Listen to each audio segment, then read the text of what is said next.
भानकोटा में हत्या, पुलिस ने 4 आरोपी पकड़े। जयपुर 3 मार्च 2025 जयपुर के भानकोटा थाना क्षेत्र में पैसों के लेन देन को लेकर हुए विवाद में एक युवक की हत्या कर दी गई। पुलिस ने त्वरित कार्रवाई करते हुए 4 आरोपियों को गिरफ्तार कर लिया है। पुलिस के अनुसार मृतक यश गोस्वामी का अपने साले जगमल और अन्य लोगों के साथ पैसों के लेन देन को लेकर विवाद था। घटना के दिन इसी विवाद के चलते झगड़ा हुआ, जो मारपीट में बदल गया। आरोपियों ने यश पर लाठियों से हमला कर दिया, जिससे उसकी मौत हो गई। घटना की जानकारी मिलते ही भानकोटा थाना पुलिस ने वरिष्ठ अधिकारियों के निर्देश पर टीम गठित कर जांच शुरू की। सीसीटीवी फुटेज और तकनीकी साक्ष्यों के आधार पर पुलिस ने जगमल, गफूर, त्रिपुरा और मृदा को गिरफ्तार कर लिया। पुलिस ने बताया कि इनसे पूछताछ जारी है और अन्य आरोपियों की भी तलाश की जा रही है। पुलिस अधिकारियों ने कहा कि इस घटना के पीछे पुराना पारिवारिक विवाद भी हो सकता है, जिसकी जांच की जा रही है। जयपुर पुलिस ने भरोसा दिलाया कि दोषियों के खिलाफ सख्त कार्रवाई की जाएगी और न्याय सुनिश्चित किया जाएगा। खुलासा किया गया है कितने आरोपी गिरफ्तार किए और क्या कारण दाखिल करना चाहिए? 2 दिन पहले शाम के समय में कंट्रोल रूम को एक सूचना आई कि कुछ लोग एक युवक का गाड़ियों से पीछा कर रहे हैं। उसके बाद में मारपीट की उसके साथ में, इसी क्रम में उसकी हत्या करी थी। उसके बाद में परिजनों की रिपोर्ट पे हत्या का मुकदमा दर्ज करके अनुसंधान आरंभ किया गया। मृतक था, उसका मेडिकल बोर्ड से पोस्टमार्टम कराया गया। आसपास के जितने सीसीटीवी फुटेज थे उनको पुलिस ने खंगालना शुरू किया और मौके के जितने भी गवाह थे उनसे पुलिस ने पूछताछ आरंभ की। जितने भी संदिग्ध आरोपी थे उनकी तलाश के लिए पुलिस ने जगह जगह दबिशें दी। इसी क्रम में अभी 4 लोगों को अभी डिटेन किया, जिनको बाद अनुसंधान गिरफ्तार किया जाएगा। जिनको डिटेन किया गया उसमें रामलाल, मोनिका, सुआलाल और कजोड़मल, इनको भी डिटेन किया गया।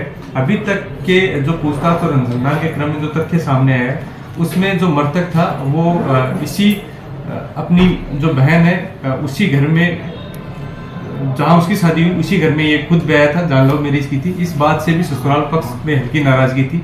मुख्य विवाद जो उस दिन के तथ्यों से वह आसपास के लोग थे उनसे जो सामने आया उसमें यह था कि 30,000 रुपये की कोई लेन देन की बात थी। इसमें 13,000 रुपये का लेन देन उसी दिन पीड़ित पक्ष ने उनको कर दिया था। इसमें बाकी बचे हुए लेन देन को लेकर दूसरा पक्ष इतना अग्रेसिव हो जाता है कि वो गाड़ियों से पहले पीड़ित का पीछा करता है, उसके बाद में उनकी मोटरसाइकिल को टक्कर मारता है, उसके बाद में उसके साथ में खेत में मारपीट जैसी घटना होती है, उसके बाद में उसकी हत्या कारित हो जाती है। इसी क्रम में हमने अभी 4 लोगों को डिटेन किया, जिनको बाद अनुसंधान गिरफ्तार किया जाएगा। अन्य जितने भी आरोपी हैं वो अनुसंधान के क्रम में उनका पता किया जाएगा और उनकी गिरफ्तारी सुनिश्चित की जाएगी। रुपयों के लेन देन के चक्कर में ही मतलब पूरा बात है। हाँ, इसमें 2 कारण जो परिजन पक्ष का ये कहना था कि झगड़े का एक कारण ये भी था कि उस घर में उसने जो लव मैरिज की थी उसे ससुराल पक्ष संभवतः नाराज था, लेकिन जिस खास दिन ये घटना हुई उस दिन 30,000 रुपये के लेन देन को लेकर विवाद हुआ, जिसमें 13,000 रुपये उसी दिन पीड़ित पक्ष ने उनको वापस भी किए। इसमें 17,000 रुपये को लेकर फिर इनका आपसी एक झगड़ा होता है, जो आस पड़ोस के लोगों को कहना था। बाकी अनुसंधान में अग्रिम तथ्य सामने एक सर जो ये रामलाल है जो 4-5 लोगों को लेके आया था जी, तो क्या पैसे देके लेके आया था या दोस्ती यारी में ही मार दिया? ये अनुसंधान के क्रम में तथ्य सामने आएंगे। जिन लोगों को लेके आया उन लोगों को किस तरीके से लेके आया, क्या लालच दिया या उनकी क्या भूमिका रही, अभी इसमें अनुसंधान जारी है।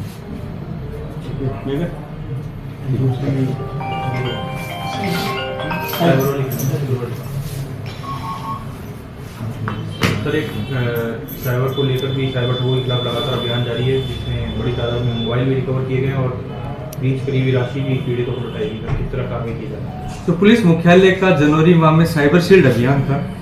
जयपुर पश्चिम पुलिस ने उस अभियान को कंटिन्यू करते हुए, और चूंकि जिस तरीके से साइबर फ्रॉड की घटनाएं पूरे राज्य या पूरे देश स्तर पर हो रही हैं, उस अभियान को कंटिन्यू करने का फैसला किया गया। तो फरवरी माह में जो रिकवरी हुई वो 119 मोबाइल हमने ऐसे पीड़ितों के जिनके मोबाइल गुम हो गए थे उनको रिकवर करके पीड़ितों को दिए गए। इसके अतिरिक्त 49 लाख की जो फ्रॉड राशि थी वो पीड़ितों के अकाउंट में वापस रिवर्ट कराई गई है। इसके साथ ही जो हमने जनवरी माह में लगभग 11 के आसपास मुकदमे किए थे, लगभग 66 लोग गिरफ्तार हुए। उसी क्रम में फरवरी में भी 3 मुकदमे दर्ज हुए, जिसमें 9 लोगों की गिरफ्तारी सुनिश्चित हुई है। साइबर आसूचना के आधार पर अन्य जितने भी फ्रॉड करने वाले उनकी पहचान सुनिश्चित की जा रही है। उन पर पुलिस लगातार दबिश देकर उन पर मुकदमे की कार्रवाई करती रहेगी।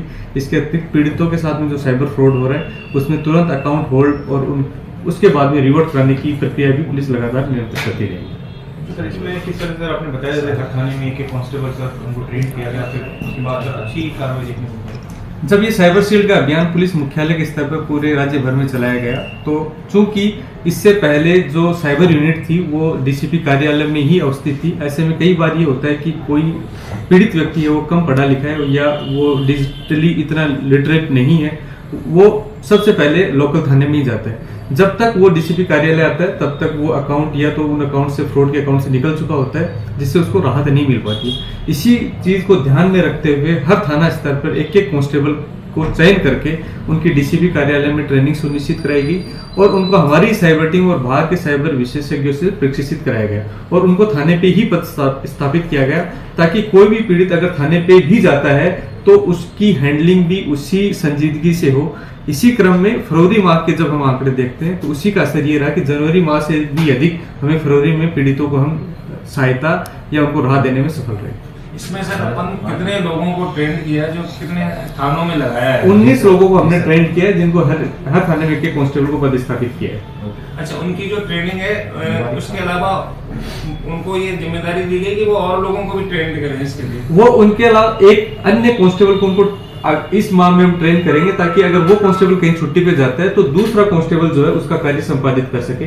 तो उसका एक बड़ी पेड़ हम इस माह में तैयार करेंगे।